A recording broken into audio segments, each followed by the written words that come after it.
But one thing that happened after the pandemic, like people were just like caught in their house, right? So when they came out, like I heard this recent news about how the economy of India, just because the purchasing spirit of people has actually increased. And recently, you were part of a massive show in India as well. How many people did you see recently? With DJ Snake, right? That was in Gurgaon. So that's not common. 12,000 people. That's not common. It was the next decade, right? Yeah, Elevate was the decade. Yo, the dog's coming.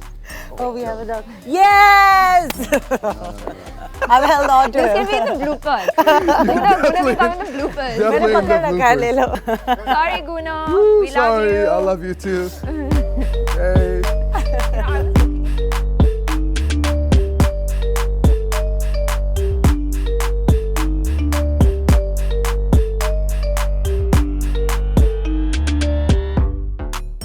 Hi everyone and welcome to Don't Run Into Glass, a podcast hosted by the Citizen.in. I'm Gayeti. And I'm Anica. And Anica, what are we chatting about today? Today we're chatting about a certain culture of music that has been coming up in the past 10-15 years. And it's a really curious culture, but it's dense, right? And we're talking to the man behind it, I think. Do you know Box Out Wednesdays that used to happen at Summer House Yeah, all we the should go time? for that. Like boiler room scenes. Yeah. So Mo, hi Mo. Hello. Hi. Hey. So we're talking to Mo, who Yes. I think is a reservoir of these stories, right? Yeah. That come out about this crazy music scene that came up, and I just want to know how it grew. So yeah. Music scene, I guess, started here in Delhi maybe 20 years ago.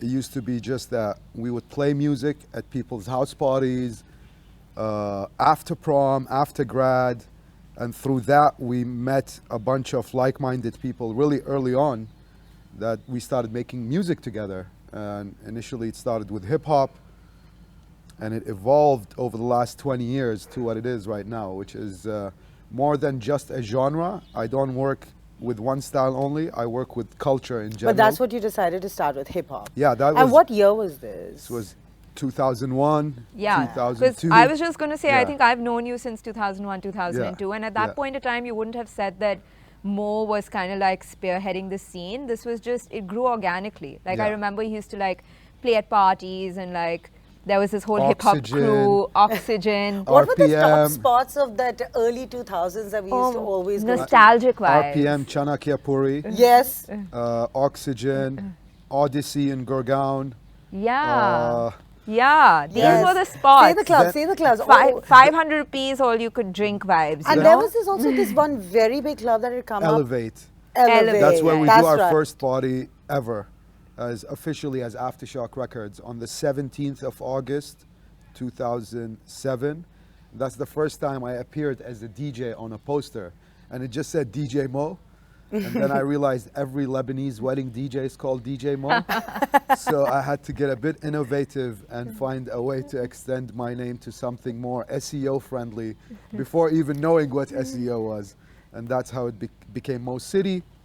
And that's where we started as kind of like as a performer professionally, you know, where it wasn't just a hobby anymore. We were putting on shows, and that was in Elevate, Noida. It was the only nightclub in NCR that would go until 4 or 5 a.m. I remember that. We remember that. I That remember. All the big artists. We used to plan a couple of weeks ahead. Yeah, to go Yeah. there, You to know? see a show, Yeah, to see yeah. a To see a show, band, exactly. a rapper, a singer. That was the first kind of concerts, club experience that was Yeah. blown up, you Yeah. know? Yeah. But now, you know, now that we've asked you that question, I realize that some of these places are quite pivotal to the emergence of the music scene in Music in, scene. in, There's in a- India. yeah. You know, like including Elevate. Like Yeah. these were the places that gave a platform to musicians. For sure. At that time, a lot of the people were just sort of doing it as a hobby. They were doing it part-time. They were doing it for fun. Correct. You know, It just starts with the club and then becomes a subculture at some point. I've Yeah. always noticed, like, you know, yeah. So you were in that. So that's 2007, 2008, and then there was a place called Decibel yeah. at Samrat Hotel. That's where I really kind of got involved with it. It was every Wednesday and Saturday where we were doing these events at this venue. Somewhere there, somehow decided to do a Bob Marley party. and then it turned into Reggae Rajas, which was India's first reggae collective band sound system. I started that in 2009 with Zorawar and Raghav. So we kind of moved on from hip hop into reggae and dance hall, as hip hop was getting a bit too commercial at the time. And yeah, then we moved to TLR Cafe. Yeah. Oh, yeah. In yes. Hoskas. That was the next decade, right? Yeah, Elevate it's was the decade. Yo, the dog is coming. Oh, we have a dog. Yes! No. Pankaj, isko le jao, baand do, please. Yo. I've held him, don't worry. I've held on to This him. can be in the bloopers. Gooner will come in the bloopers. Definitely in the मैंने पकड़ रखा है, ले लो. I'm Isko like, baand do. yeah. Isko baand do, mat aane do. Sorry, Gooner. Woo, We love sorry, you. I love you too. Hey. You know, I was looking at him from the corner of my eye, and I could. He was like, your dog is coming. Your dog is coming. I was looking at. Was that planned? Did you? No, I could see him, and I was like, God, Gooner, don't come here, don't come here, don't come here, and I couldn't focus actually till now. No, he's I was ready for him. I was like, I'm just going to catch his collar. I know my plan. That's Because I'm like at the first action, right? Bring out the vodka then. Bring it now. But yeah, so 2009, 2010 was the whole TLR Cafe thing, where Yeah. things started to happen in Housecast Village. A bit of culture started to develop around nightlife, outside of just going to Decibel or Orange Room, you know, like. This is true because Housecast Village was the first spot where you felt like you could go and you could walk into one bar or another, and there You would could go bar always be hopping something in a happening. particular Yeah. place. Yeah. But you know, that brings me to like, actually, Mo, if I wanted you to do a listicle for me, right? Like, I would say, Mo, tell me the clubs by the decade, right? Because like Elevate Yeah. was like what? Early 2000. 2000s? Early 2000s. 2005, 2003, 4, 2004 5. onwards, And yeah. then you had TLR that was like 10, 9, 10, Yeah, 11 yeah. kind Yeah. of thing. We used And to then- do parties at the Love Hotel. Oh yeah, that was the Japanese other restaurant one. by Yeah. AD Singh in Select City In Walk. Select City Walk, yeah. Then there was, yeah, I mean, there's so many venues. That could be a cool coffee book idea. I might Yeah. explore that. Indian clubs by it the is. decade. And for us, it's nostalgic because it's like such definitive parts of your growing up For sure. years in Delhi. For I mean, sure. we're all people who've like lived here our entire lives pretty much. And we always sort of look back at like these places that were such a pivotal part. So Elevate, Definitely. Climax, if you guys remember Climax. Oh yes, I do remember Climax. Or some of these places, we just look back at them. It's, you know, they were key moments in our lives. It's where we made all our friends, where Sure. we sort of, Yeah, where we all got close. Probably Yeah. getting smashed and being Yeah. hungover the next day. It was a very we closely were like linked. 7 girls in a car, you know, coming out, bhaiya. Oh, that's funny. That did happen sometimes, but yeah, clubs by the decades is like awesome. So hip hop to reggae, Hip hop right? to reggae. And then it's like you're getting deeper into this music scene Yeah. that's happening around these times. Yeah, And yeah. So how did that feel like, and what did it look in other cities in India? At that time, we were primarily performing in like a Bombay, Bangalore, Pune. We weren't going to too many cities. It was still limited touring circle for what we were doing because it was so niche. But once we found a connection between dance hall and like Desi music like Bhangra or UK Bhangra style, we started to be able to merge those sounds and make it a bit more local rather than just playing music from Jamaica. So Zorawar and Diggy would start singing, and that evolved a bit our performance and our reach because we were doing it more with a local flavor. And I would say as a performer, that was the primary touring time for me in India, as with Reggae Rajas, where we would play like 5-6 city tours every 2-3 months. Because you really captured this genre. We that were, I was mean, like we were unrepresented. the only ones who Pioneering, were yeah. doing it, you know. And that seems to be like a common thread in most of your things. You're picking out these things that are unrepresented, which I find very interesting, but we can yeah, come, niche, like a niche thing, Yeah. and trying to present it on a bigger scale, and giving the option of something different. At that time, it was primarily EDM music, like Sunburn Festival, if you remember. It Yeah. was such a hype thing. Big like, scale, yeah. There was no magnetic fields. No. We were going to Sunburn too. Yeah. It's not like now Sunburn might be commercial, for example. Yeah. People say that, but we were still attending those festivals. Absolutely, 'cause yeah. There was nothing else. But now it's evolved into like 15 different festivals, different desert experiences. I don't know. It just feels like like a thing now. You know, it's not. It's a just, throbbing scene, Yeah, actually. Yeah, and I think someone like you has been on the cusp of it. You've sort of seen it transition from this very new, unexplored, sort of unorganized space to literally like a very legit industry, right? Sure. Like you have some products now and some festivals and some artists, Yeah. some labels that are sort of doing things at a very global, international level Yeah. in India. Yeah. And 20 years ago, we could have never imagined No. that, right? Yeah. Like, so you've been at the helm of seeing that change. Yeah. Did you think that it would have, you know, that India would sort of like grow into having this thriving scene, or were there parts of your like journey where you've kind of felt like, what am I even doing? Like, am I just wasting my time? I never really thought that, like about, no, I always knew this was the thing to do and to pursue. And especially more after I spent some time in Dubai and saw the commercial side of things as a business and not just as a hobby, as a performer, as a touring artist. I knew you could create an ecosystem, create jobs in a field that doesn't exist. So from my experience in Dubai to moving back to India, I knew the mission was to continue being part of the ecosystem and develop it to allow for the scene to exist, whatever micro, macro, niche level it may be. It gives birth to things that are way bigger than what we are known for. Yeah, that's a fair point. And I think my other question would be like, what would be the difference between the scene in Dubai now that you have had a bit of experience there, and let's say in India? I don't think we're at the same level as the scene in Dubai. We're not yet, right? No, I think Dubai is just like a global city like London, Berlin, New York. It also has a very high spending power. Yeah. So people have access to funds. Therefore, as a promoter or as a festival organizer, as a venue, you can offer a variety of performances or experiences that people can pay for. Yeah. Here in Delhi or in India, you know, for example, the ticket prices, at least at our events, we try to keep them very minimal to allow people to experience these events.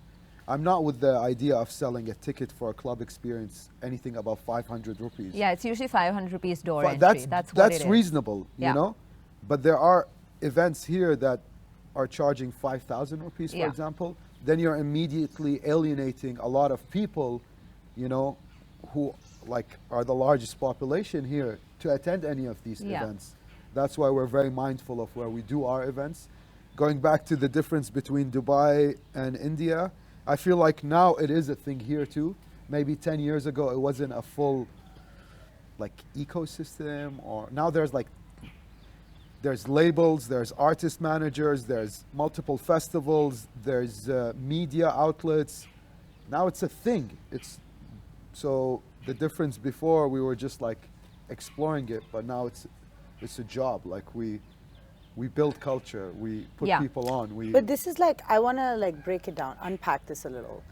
What used to be called the scene is a full-blown industry right now. Yeah, industry. Right? Yeah, it's an industry where there are so many roles. There's a club promoter, there's a DJ, there's a music curator. So my question to you is, tell me what the industry in South Asia looks like right now. Like, two ways to answer this. One is, what are the different roles that need to be played to build a massive, successful festival? Yeah. And second is, I forgot the second. Okay. I just forgot it. I got so into the first, but please. Anika's had about 2 glasses of vodka soda. Sorry. I'll tell you in relation to what I'm doing and to the work that I'm part of, you know, so we have Box Out FM as a radio station, which is a media outlet.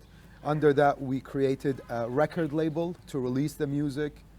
On the side, we also have an agency to manage artists, to create content, to go with the other things we do, like Box Out Wednesdays, which is a flagship event that we've been doing for 6 years.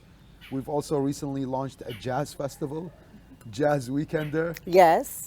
Which was supposed to be this... This was supposed to be this weekend. Yeah. But it got postponed to Feb due to a recent dry day that was announced. And these are kind of the obstacles you have to work around in to India. do things in India. Because in India, I guess if you get a license, it's not guaranteed, right? There could still be like a you know loophole that throws you in a spin last minute. Yeah. Like, Sure. suddenly we decide it's a dry weekend, or Sure. suddenly we Yeah. decide it's, Yeah. so these probably these are the parts of organizing events in India that are probably not as ironed out as they are in the rest of the world. And they don't allow for full creativity, Yeah. so the focus becomes more on like crisis management Yeah. or figuring things out last minute instead of producing that best possible experience someone Yeah. could have. Yeah. So No, I've had history of working with Mo, and he is serious about his music curation. So we started off, we were doing this. Anica, firstly, 1 second. Have you worked with everybody? Every podcast guest that we have brought on board, I think you have worked with them. I think this is a theme might that be I'm just guilty. realizing. Yeah, that yeah, is yeah. No, but anyway, we had this. We put up this incredible show for India Art Fair, right? And it was Madstar Bass and Mo being like, shepherding all the operations and everything of it. Like, this man's attention to detail used to piss me off, but used to piss me off. But man, when the show went up, it was like a music festival in this little hidden place in Chhatarpur. Yeah. Despite everything, and fantastic art, and these guys have great taste in art as well.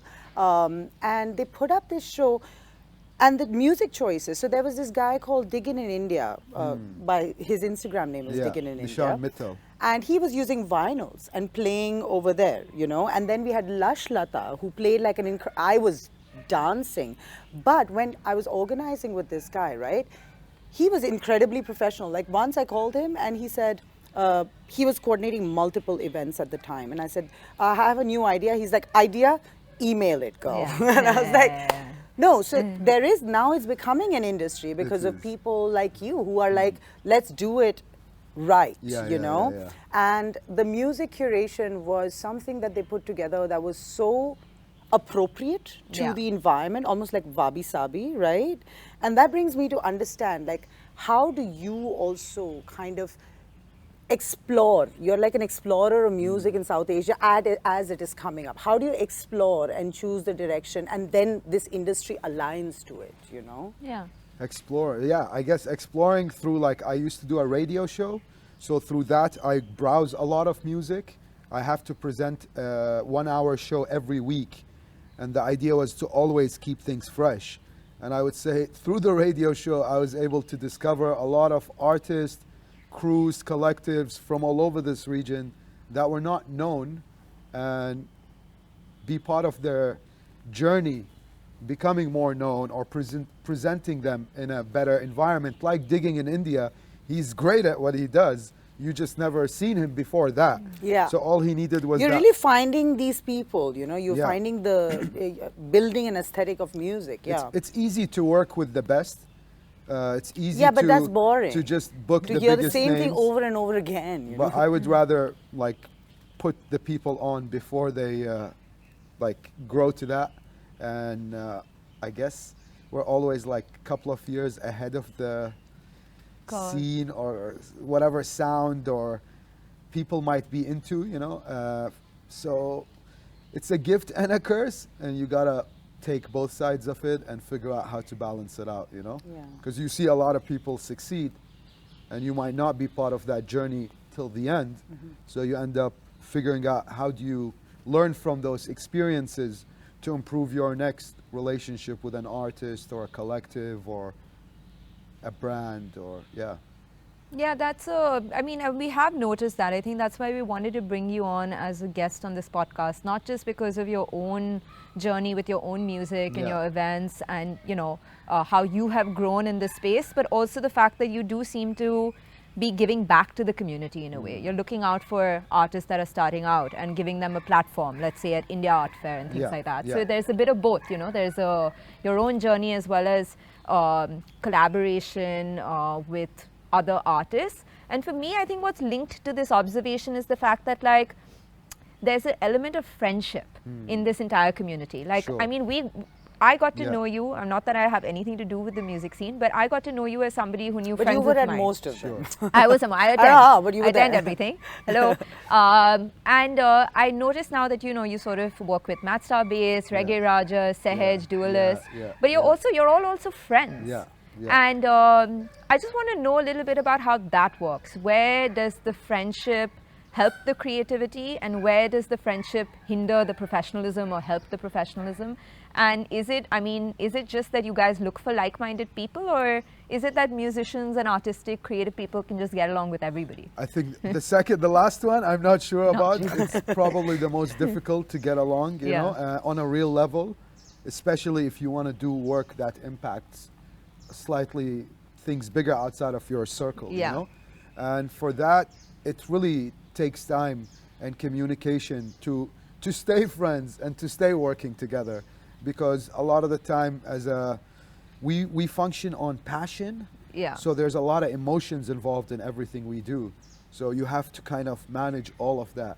Your emotions, the artist emotions, the friendship, I would say, yeah, it's hard to, again, be friends with everyone. But there are great friendships that evolved into great projects, like Mad Star Bass, like working with Duelist Inquiry, like Reggae Rajas, for example. We're all still friends. We speak daily, you know. But that is also unique. It's depending on the people and the time. And like Mad Star Bass is now a brand that people know, or a project that people know. But we knew each other from 20 years ago. And that's where we started Aftershock Records, which is the hip-hop label we started in 2005. So Aftershock Records has been around for almost 20 years? Yeah, kind of. Oh, wow. I didn't really realize that. Okay. Yeah. At that time, we were called a label, but we weren't putting out music. We were like uploading things on like MySpace. We weren't a fully functional label as we are right now. We were a collective of people promoting music that we loved. And it went on to kind of, you know, just go on sleeper mode, and then in the pandemic reactivated that. I guess the pandemic allowed people to go through those ideas that may have been like put to sleep and bring them back, and it was a great time to have a hip-hop label in India. So was the pandemic, I mean, and I know this is a very cliched question, so we don't need to spend too much time on it, but I think it's very hard to like speak about like creative spaces without like speaking about how the pandemic changed it a little bit. And we were talking earlier, and you said that, you know, you sort of deleted a lot of your social media presence during the pandemic because you felt that artists were kind of like being forced to just put stuff out digitally, like that was their only recourse, and you kind of needed a break from that. So just tell us a little bit about how things changed in the pandemic, and have we bounced back from it completely, or are we still recovering? Definitely still recovering. Still? I feel like at least here in this region, it's going to take a while to kind of bounce back fully, you know. And the connection to social media, the pandemic, artists, creativity, it felt like everyone was forced to be putting out things because everyone was at home, or everyone was expected to have a specific type of output. But it doesn't always work out that way. So I thought for some time, just take these breaks from being online as an artist. I mean, we have multiple projects that are online. You cannot be offline. Like that doesn't exist anymore. At least for me, like I don't know how to be offline completely. I mean, Box Out FM was exclusively online, right? It was an online. It is an online platform. Yeah. So that was doing good because it was already online. We didn't need to move online. We were already online. All you had to do was press play and listen to what we were curating. But as a social media requires a lot of your time. So I wanted to take that time and put it into releasing music, like Aftershock Records and other things we worked on, rather than just posting memes that I didn't even understand. I love posting memes, okay? Yeah, I mean, I don't get memes. But I actually agree with Mo on this, because one of my pet peeves with social media is that like everyone thinks that they're a creator. Like, I mean, the type, and I think the pandemic actually hastened this process because there was a time where you only put out content that you thought was like actually good. It had some production quality, or you'd worked on it a little bit. Now, like the number of reels that I waste my time seeing, I mean, some are brilliant, but like 99.9% are utter crap. And like this whole thing of just having to put out content for the sake of being relevant, like it's exhausting. So I kind of like understand that completely. But yeah, at the same time, you have to still remain relevant in the digital space. It's difficult to do that, actually.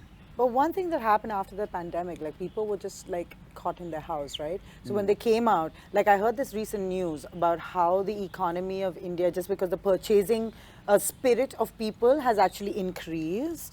And recently, you were part of a massive show in India as well. How many people did you see recently? With DJ Snake, right? Yeah, that was in Gurgaon. So that's not common. 12,000 people. That's not common. Yeah. And that's happened. So even after the pandemic, I feel like some places it's had, like there's an explosion that's happened. Yeah. And do you think that during the pandemic, I bet people were listening to a lot of music, A lot of right? music. Yeah. And for curators of music, for musicians, it was an incredible, man, lots of people, like my sister is 6 years younger than me. All those girls, that generation, were into Pratik Kuhar so hard. Okay. Yeah. It was damn insane, man. It It's was like still insane. all the time, like, oh my God, my sadness, my pandemic sadness, and Pratik Kuhar. I mean, he's doing great. He's like, He's massive. He's He's massive. very really successful. great. He's really great musician as well. But my sister really introduced me the wrong way. You right? know, there's a lot of this like teary, soulful music, Emo. that emo stuff that But a lot of music was created during that A time. lot. And Yeah. now then people get to go out. How's the scene now? scene is great. They're calling it like revenge partying. yeah. I am a part of the revenge partying club. I must admit, I don't have the capacity that I did in my 20s, but I'm there in theory. I might pass out at 1 a.m., but You'll go. I'll You'll go for a bit at least. I'll go for. I mean, Yeah. I'll go with the intention of like making it until 6 a.m. Okay. It doesn't happen Yeah, very often yeah. anymore, but Never I happens try. now, yeah. But Yeah. it is true. People are revenge partying. I think we've all been so sick of being cooped up that everyone's back to. It's also not, the revenge doesn't only come from being cooped up. There's like so many reasons to have revenge feelings for, you know, like life is hard now, you know, like smells like smoke right now, even though I'm sitting outside, you know, Yeah. like it's crazy. But this revenge partying scene, like, because we did a lot of stories on this. We spoke to a lot of artists and musicians during the pandemic, and it was kind of like people were in a very dark space, especially creative people that were relying on, let's say, events and shows and live performances for their bread and butter. Yeah. And like that just completely disappeared, and there was the anxiety that it'll never come back. Sure. Do you think it has come back? Like, Oh, is it? A lot of people quit also. Yeah, they like quit. stop being in music or creative spaces, or just took on jobs just Yeah. for survival. You know, not Yeah. everyone was able to find a way to make it work. So I think for that damage you cannot repair, Yeah. you cannot fix. Things are back. People are trying to make up for the time lost or whatever it is. Also during dark times, a lot of great art is made. Yeah, this is Because true. the feelings need to be somehow converted into something, whether it's a music piece or painting or an event or a dance performance. That sound, that experience isn't necessarily the vibe right now, because people now want to be happy. Yeah. True. So Yeah. you have a lot of this music that was created that isn't used right now, for example, that's also gone unnoticed, but now people are creating new things that are more relevant to the times. And I don't know, a lot of music was sad during the pandemic, Yeah, you know, man. like Yeah. What was So- that most famous Aurora or something? You know, there was this one song that was on every like sad reel, and I was like, I can't even. Yeah. I can't anymore, you know? Yeah, no, But it's better it's, times. It's better, for Yeah, sure. It's yeah. better times, and I think we've seen that. So for you, more like we've seen, okay, like we spoke about, it went from reggae rajas and the whole hip hop reggae scene to like dance hall, and then Matstar based kind of a genre, Duelist, which is more electronic. That was Yeah. pre-Matstar. That was based. pre-Matstar That based. was pre-Dubai, Duelist Inquiry. Yeah. And went into Dubai, did a couple of years in Dubai, came back, did Box Out FM, where we broadcasted as a radio station, but recently we retired the FM, Yeah. and it's become an archive of the last 5 years of broadcasting. It's actually my Amazing. work music. Amazing. Yeah, I mean, honestly, it's been my, because I went to SOAS, right? Yeah. So when I first heard Box Out FM, I remember I actually met Mo for the first time in your house at Yeah. a party, and he was talking about Box Out FM, and he said, "Oh, now you can, you know, there's a website and stuff like that." And I was like, "Can you put it on my phone?" And he put it on my phone, and I started listening to it. And in SOAS, in our university cafeteria, they used to play very similar curated, eclectic, global music. Yeah. Like, you know, from the beats of Azerbaijan to like reggae from some other country Yeah. to like, and it was like fantastic. And Mo's playlist was that, Yeah. you know. So Amazing. there are two work music that I have. One was Box Out FM, and the other one was the Silk Route project that I used to really like. That I used to play Central Asian, like traditional music when I need to like, Focus. classical mode. Yeah. You need to so write. yeah, it's actually a fantastic archive. Honestly, I feel like that archive of music that you found, explored, and put together, and the conversations in the middle. Now I can recognize a Mo voice from any DJ set.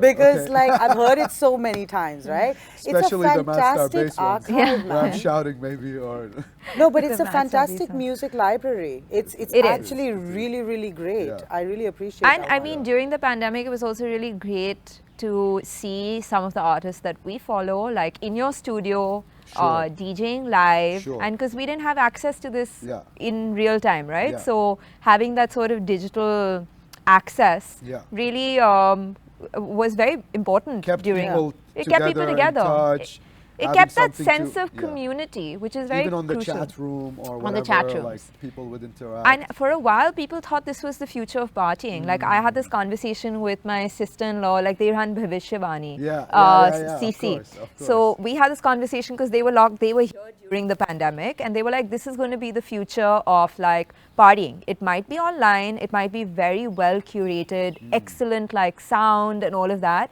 And I was like, I really hope not. I really hope that's not the future of partying. I need to see people in real life.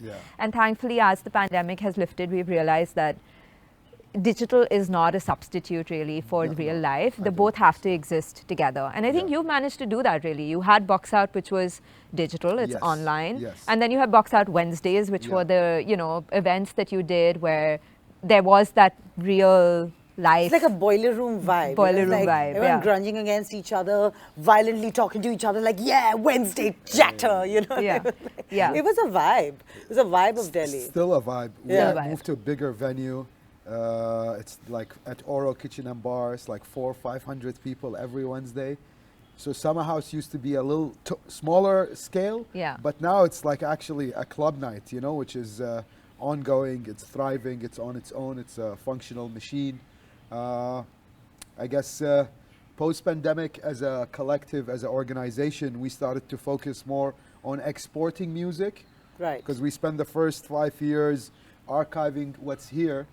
Now we've developed some talent. We found some talent that deserves to be. I knew that would happen. I knew that this guy would be seeked out like, oh my God, this guy has like an encyclopedia stashed away on a website. Like, can you come? So you must have done some amazing socially driven projects as well. Yeah, and with the focus of sending Indian artists outside of India, because again, like Box Out Wednesdays primarily features international DJs.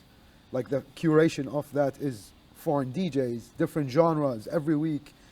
Now what we're doing is sending people outside of India because I feel like the quality of music is reached a certain level that it's relevant anywhere. There's great Indian artists touring the world right now, performing everywhere. The output, the quality has skyrocketed. That's, I would say, that's amazing. The current situation. And I think we sense that as well, like just observing the scene, we also sense that there has been a huge explosion in terms of the quality and the variety of people that are now on the scene. But it's interesting now because, you went from somebody that was like kind of like just doing like people's friends' parties to like proper musical management projects, club events, to now kind of like being a cultural ambassador, like you're like kind of like curating and getting together the representation of Indian talent to put on a world stage. So I mean that's pretty impressive. That's a pretty impressive journey, right? Do you sometimes look back at it and wonder like, how did I end up here, or did you? How did I end up here? I know it's because I'm like driven. I guess like always, not just maybe arrogant in some ways that are like allowed me to find some path in all of this. Like I kind of like, I want to prove some things wrong. If you say that it's not going to work, there is a way to make it work here. And maybe 10 years ago, I wasn't the way I am now, but like, I guess finding that bit of like love, connection of passion and balance between what you do to continue pushing forward, because I'm not doing this for a financial gain. I'm definitely doing this for like a bigger purpose, like of change across everywhere, every medium, whatever we participate in. And those small moments, like those wins, allow you to go, keep going. I feel like you're setting it up for like a lot of younger people who want to come in to be a musician, join the music industry, you know, join the event space of the music industry, join the curate. So for them, what you're setting up, do you think it's going to be a viable full-time profession in the future? It will take time. It will obviously, like, what are the steps? Like if I'm a 12 standard student, right, Okay. and I'm an incredible musician myself, yeah. but I want to work in the music industry. Yeah. So you may have taken those steps. So through your Sure, journey, maybe you sure. could tell like what would today's kids' journey look like if they wanted to join the music industry? And Yeah. you have to start from the basics. Yeah, Like sometimes yeah. you have to do the dirty job as well, you know? I mean, all the work is important work Yeah. at every scale and every level, because everything matters at the end. And that's why the attention to detail is what creates such amazing experiences. For people to know that, you want to work in every aspect of it. So it could be working at a venue where you're assisting a sound engineer, you're assisting a curator at a venue. You could work at a magazine where you could go take pictures at a gig, write a small review for the show. Content, yeah. Social media. Artist management. I would say artist management comes much later, because first you have to like experience Right, it. so it's like a phased out thing. First there's one layer of jobs that you Yeah, do. like gigs. And, yeah. Gigs is the first, I would say, at an early stage, and then marketing, and then creating the content around these gigs. Now kids are pretty like advanced, you know. It's not like how it used to be. There's like kids are in there like 20, 21-year-old kids running agencies, having clients across like different mediums. So working in the music industry, you'll find the way, but I guess just having some experience, whether it's at a venue or at an agency, will help finding that other thing. Me and Mo were talking about how when you want to make a full-time profession in the music industry, you start off and then there are certain gigs that to do.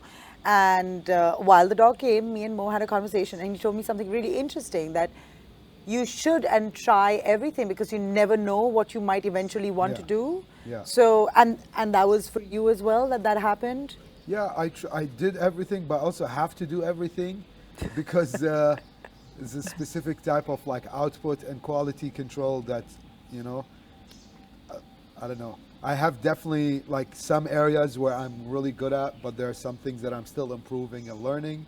But it's important to know all the different areas, and that's how you can troubleshoot and find ways to resolve conflict or a crisis or a technical difficulty and all these things. No, and I think that tends to happen because there are, of course, the glorified parts of like the music industry, right? Like which would be, let's say, artist management and, you know, putting everything together. But the grit work is there and you have to be willing to do that, right? To get to the fun stuff. That's a fun, that's, I think people like assume because we work in like music events that it's a fun job, but it actually is more work than any other job because we're going against the odds. We're trying to do something that no one else has done before. So you're almost like facing difficulties with every aspect of things that you do. But a lot of young people just want that party side of things. You know? So that's why it's important to really, I mean, to be serious about it. If you want a job in the music industry or even exploring it, you should give it like a full-on try, not a lazy attempt in doing something. Yeah. Because that won't work. And I mean, we've seen that with all our friends that are in the music industry. When they're at work, which would be at a, you know, it could be anything. It could be a party. They could be DJing at like an event. It could be anything. They're in work mode. Yeah. They're not in party mode at all. They're very clearly in work mode. And then it's party mode once the work ends, you know, once you're kind of like off for the night. Correct. But while you're there, it is completely work. And I saw this at the art fair. I see this with everyone who's like in the music industry, any creative space. The ones who are good at what they do are very clear about like putting that work cap on when they need to. Yeah. And I think that's very valuable advice for people that might be tuning in and are looking at entering this industry. I have a completely unrelated question that I just thought about, and we were like talking about how things grow in India, right? And how things have developed. And I was just thinking about the fact that like sometimes when things get big in India and when they actually like start being profitable, that's when they stop being good. And I'm saying this because we were talking about magnetic fields, and I remember being there for a couple of years, and this is not a criticism of like magnetic fields at all. It's still a fantastic festival and they're doing really well. But when it was not well known, it was like a lot more intimate. Sure. And because it was a lot more intimate, artists, right? it was fun. Yeah. You got to hang out with the artists. You were like, you kind of like there was a vibe with the 100 people that were there. And now that they're successful and they're much bigger, that intimacy kind of like goes away. Sure. And this obviously is something that's the world over. As things grow sometimes, I don't know, like But that's the sadness with the artists also. Like sometimes Yeah. you find independent artists and like, wow, they're so good, so raw, I love them. Yeah. And then the artist wants to be signed by a label. Yeah. And then they get signed by so many independent South Asian artists that I used to absolutely love. As soon as they got signed by the label, I stopped listening to their music. Yeah. And it's like a really important role that sort of independent sort of labels or independent projects are doing in kind of keeping the music. But it's such a sadness. It's you know? hard It just to make dies. sense. It's like it's not maybe making financial sense for it to stay small. that It isn't. small. It Yeah. doesn't actually work. Yeah. Like the only way to make it continue is for it to kind of take that growth, like that trajectory of catering to outside of your friends. Yeah. And I mean, I'm seeing this from a personal level because I think it's one of the most fun weekends that I've ever had in my life was Magnetic Fields, the second year of Magnetic Fields. It was just like that right magic of like well organized, not too big. Yeah, it was just a very special moment. And I think like for me also, now that I look back at it, I realize that the Indian music scene has really come of age, that we have like festivals like that are happening. That are, that there were people that I've met at like not just Magnetic but other festivals that have flown in from other parts of the world to party in the desert. You know, it's like a destination thing. It's a People come to India because of Magnetic Fields. Yeah, and it is. That's a pretty special space to be in now. Yeah. More anything left to unlock? Like now that you have. Anica kind of like was asking you about everything you've done, and then she was like, "Oh, legend." I think she used that word, kind of like just to sort of casually doing legend stuff. Casually doing legend stuff, just because there is a big roster of what you have achieved. But anything like kind of like on the bucket list, wish list. On the bucket list, wish list, definitely like for the next kind of phase, I'm gonna be like taking more of a back seat from the logistical management side of things and doing more music work. Well, I'll be like producing artists, releasing music. I've done the admin part for a long time, so now I'm kind of looking to be more creative with the kind of work that I'm doing rather than just managing and planning things. I'm going to be working more on music, which is the purpose of what I started to do this for. So now I'm just kind of going back to the... So you did hip-hop, you did reggae. Yeah. You've done electronic music. Yeah. Now what? Music. Genres is no... What is the creation of some genre? No, just creation? Like no longer like in a box, we box out. That was the whole thing. It's like, don't box us in, True to brand, we want to just, make pop music, make happy music, sad music. I don't know what genre it is. I think pop needs to come back. Pop No. Pop is anything pop never went out of. Yeah. True. We're kind of like done with pop. Thanks to music people right like now. us. Yeah, we're. So, music, definitely.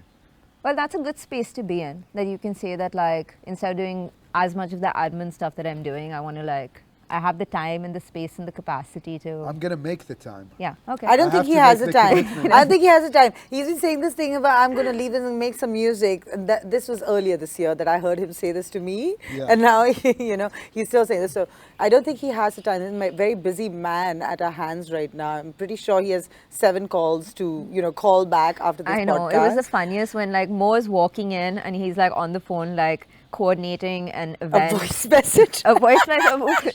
It's like, give the man a walkie-talkie someone. You know? Yeah. We have like a show in Bangalore with a Dutch band that's touring India at Echoes of Earth. Then we have Matt Star Bass in Bombay. We have some artists from Northern Ireland that are coming. I'm flying to Dubai on Monday, so that is like multitasking. Yeah. Just you have to check the calendar to make sure it's the right day and date. When It's you like wake up. you're going to pick up your phone right now and you'll have like 20 I notifications don't want about to it. pick up my phone. Good. Because we're going to have a drink after this. Nice. Yeah, well, thank you for joining us. I think we're out of time. And yeah, this was fun. This was fun. It's nice. It's nice that Anica and I are also in a place where like we can speak to people who we've known for 20 years and we're like, whoa, you've accomplished so much. Like Sure. that's also a nice feeling. That's nice. And I think that's the thing about our age. We all have reached that age where we've been doing what we've been doing for a certain amount of time. Yeah. And now when we look back, we can reminisce about Elevate, you know? Yeah. Like, it's a good space to be in. By the way, Aditya and I met each other at Elevate. Oh, my God. damn. Yeah, I forgot about that part. of Marriage it. is a mate there. Yeah, we met there. We met there at an event actually. So Yeah, thank you. shout for out having Elevate. me. Thank you, Elevate. Definitely nice to be outside and having this chat together. Yeah. Thanks for joining us, coming, Mo. Mo. Thanks for tuning in.